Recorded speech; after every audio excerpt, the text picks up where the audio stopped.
We're going to be talking about real-time advertising. And what does that mean? What does real-time advertising mean to you? I think first of all, I would say it's probably right time, not real time. I know that real time's the latest buzzword, but I think it's really about, in the right time and being able to listen and sense and respond to what's going on in the environment in an agile manner. So when you say real time, I think Twitter, right? And Twitter has really made a big push of sort of connecting social with TV. To what extent, do you see brands really gravitating towards that? Or to what extent do you see brands feeling that they have to respond to what's happening on Twitter?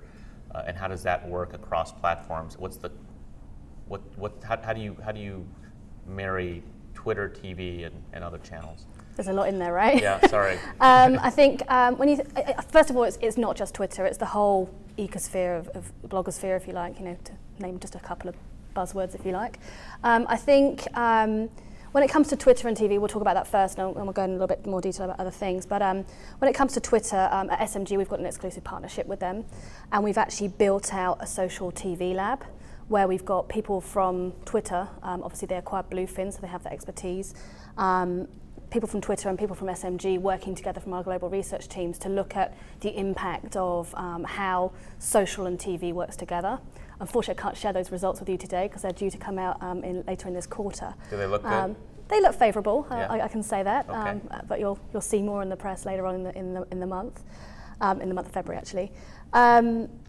I think that when it comes to how you can then activate upon what you're seeing in Twitter, in the Twitter sphere, and what's happening in real time, I think that's where it gets really interesting. So we've been doing some work with Twitter and looking at how TV and Twitter can work together, in particularly looking at how we can retarget with brand conversation and brands in particular TV environments. So how does that retargeting work? I think of retargeting in an online context where I go to a site, and then maybe I go to an Amazon page, I look at a product, and then I go to a different site, and then I get an ad for the same product that I didn't buy or that I saw. So how does retargeting work in the context of Twitter?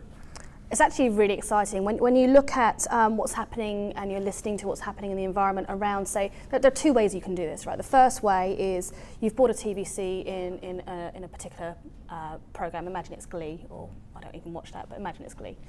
And we know, obviously, through the TV buy, by matching that to what's happening on Twitter, we can match the two things. We can look at what's happening around conversations around the Glee episode in that time period. So it's very time frame based, and we know that ad has gone out. So whatever ad it might be for a car or whatever it might be, and that ad has gone out, and we know that this amount of people have been talking while that TV show has been on.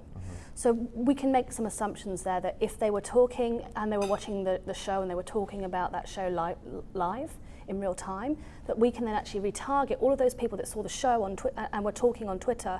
We can retarget them with a message within the next 6 minutes if we want to, or whatever we want to, because we know that they've seen that TVC in that environment. So that's one way. So they see a commercial on linear television. Second screen experience, they're watching linear TV. It's a live program.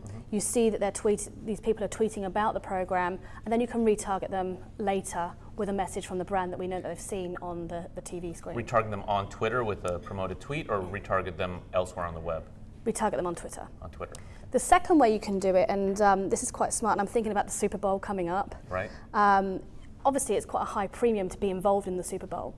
But what you can do with Twitter is you can start to target people that are talking about a program or an event, and you can target them just via Twitter. So you might not have the budget to be able to go in and be part of that TV conversation, but you can almost guerrilla market and be part of the conversation elsewhere on Twitter and really leverage that insight of what people are talking about. You can sort of piggyback what people are talking about and not have to spend $3 million on a TV spot. Is that what you're saying?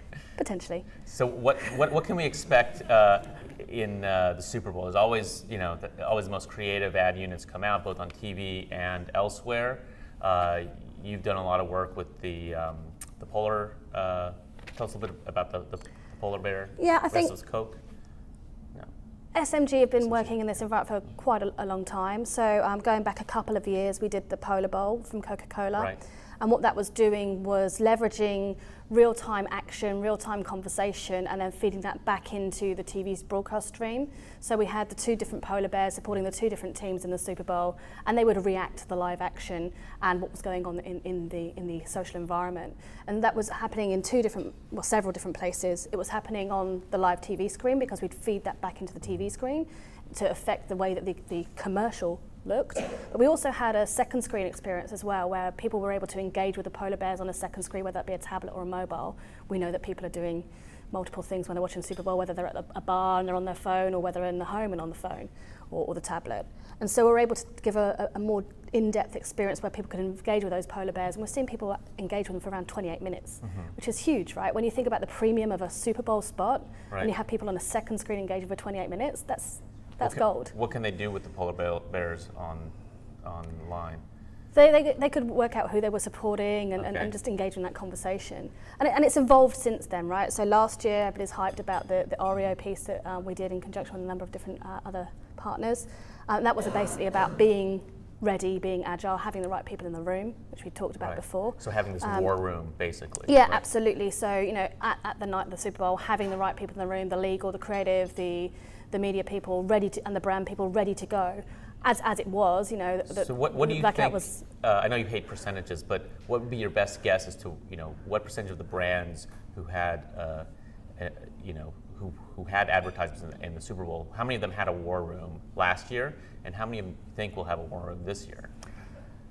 I would like to say it would be 100% of people would have a war room this year. I expect us to see a lot more brands behaving in agile manner this year, because I think last year there were, you know, a number of people that did it. I think that this year... You think it was a majority last year, or was it minority?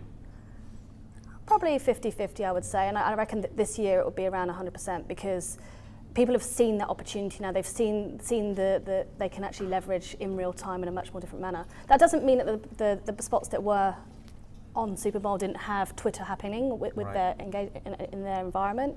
You know, in that period, you saw millions and millions of tweets about the different commercials. You know, whether that be the crazy GoDaddy kiss or whatever it might be. Right. So one thing about the Oreo, you know, when there was the blackout and then Oreo started talking about that and saying that you can dunk in the dark, they were unique and distinctive because other brands weren't doing that, right? But what happens when 100% of brands are all trying to jump on that? That dilutes the impact, I would think, of engaging in those conversations, or at least makes it more difficult. I think it comes down to relevance, right? You know, you couldn't just be any brand saying you can dunk in the dark. Twist, link, and dunk is 100% the brand ethos and brand mantra of Oreo. So you have to be relevant. And I think as long as you're relevant and engaging to the right audience, I mean, the Super Bowl spans many, many people, right? Whether they're, you know, and they can be all different walks of life. And so the right brands will engage with the right people, I think.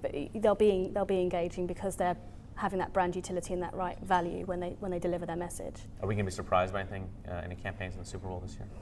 I hope so. I hope so, but I haven't got a crystal ball just yet. Yeah. Okay, terrific. Well, thanks a lot for sharing all this with us.